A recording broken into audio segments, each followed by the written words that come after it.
I'm not even 5 seconds into this video, already got noise.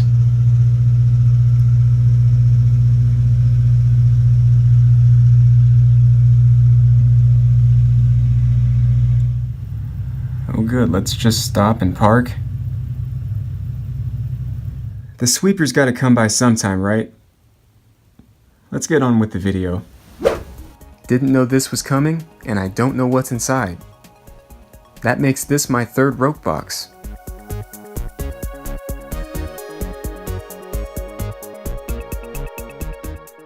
Is RT Spacer with you? I did strip this of the original mailing info that was on it. And I see some familiar names down beneath it. Let me go ahead and finish this. JG24Diecast. Run by Alan. That's who sent this.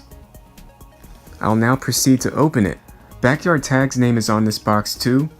This is actually pretty convenient because both of them sent trade boxes a couple months ago that I never presented here.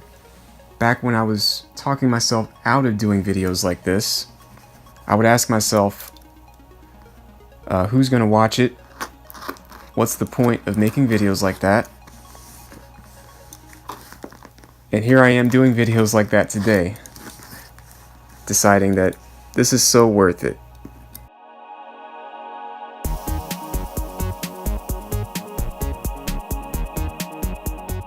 Thinning down my diecast collection, and found a loose Crown Vic, also a few others for your diorama, including some workers for the landscape crew. Your friend Alan JG24Diecast. I was just gonna say, this box is a little small for a typical Hot Wheels Basic single. The card's just a little too long. Alright, to start off, this looks like a bus. Let me get it out. From the front, that almost looks like a Hummer, doesn't it? It's got the functional door. Yep, swings open.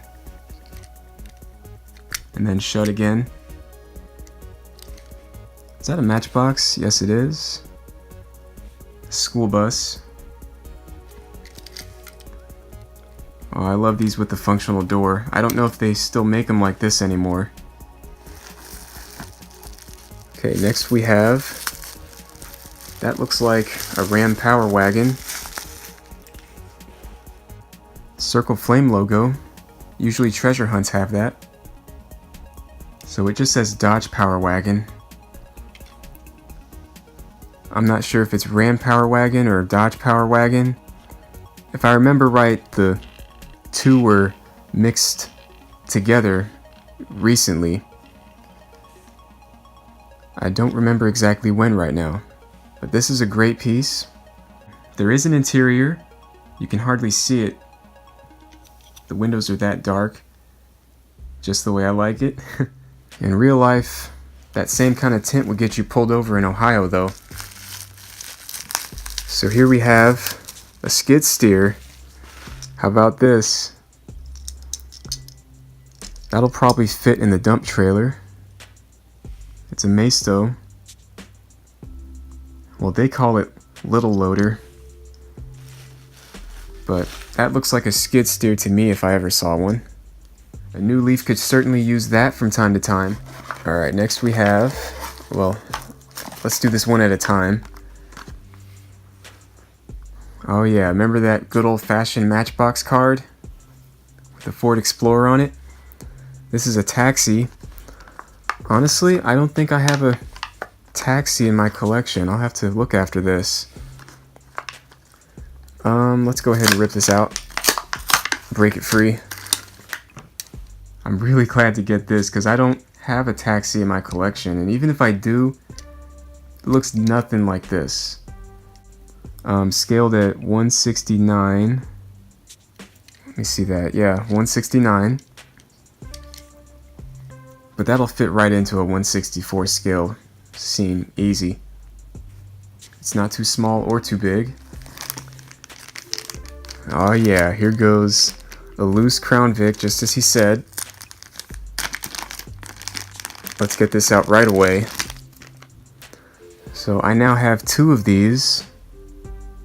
Now in the trade a couple months back with JG24Diecast, I did request for a Crown Vic police car in white, if I remember right, but he sent it to somebody else in the trade. That's alright, man. That car is now in good hands. And so is this one. Beautiful police K9 unit. I don't think they make Crown Vic police cars anymore. That is unfortunate. I can remember a couple years back, one of these pulled out behind me and was in my rearview mirror, and boy was I sweating.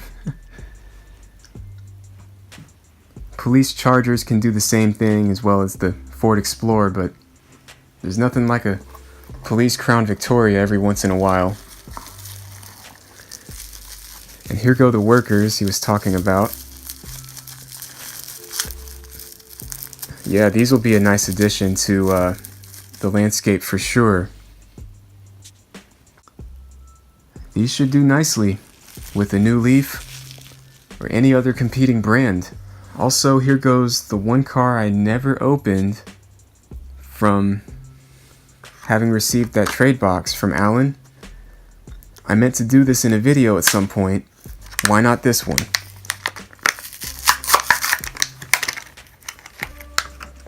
Out of all the Ram trucks I have that are the single cab, like this, 2nd generation, this is the only one I have with both an interior and the camper shell at the same time. All the other Rams I have like this either have the interior or the camper shell, not both. Okay, this is optional. I might be able to get it off right now. I might not.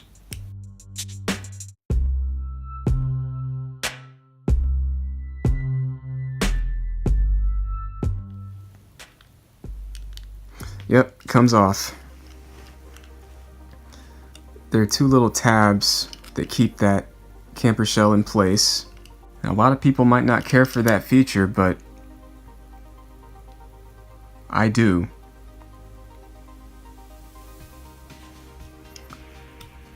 So here's how it looks putting it back on. Just snaps right back into place.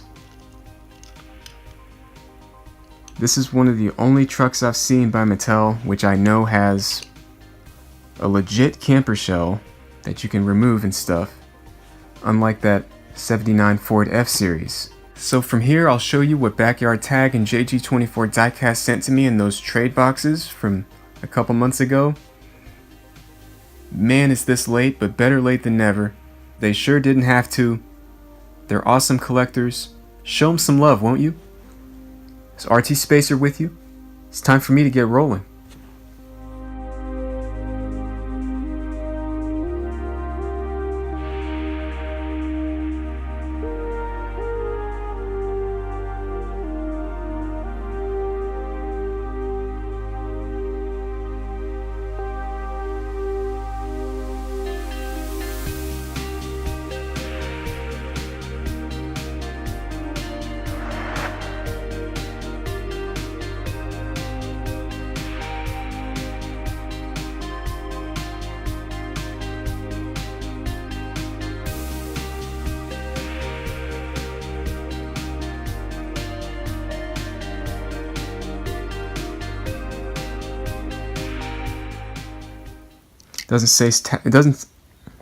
Can't speak right now. It doesn't say taxi on the bottom.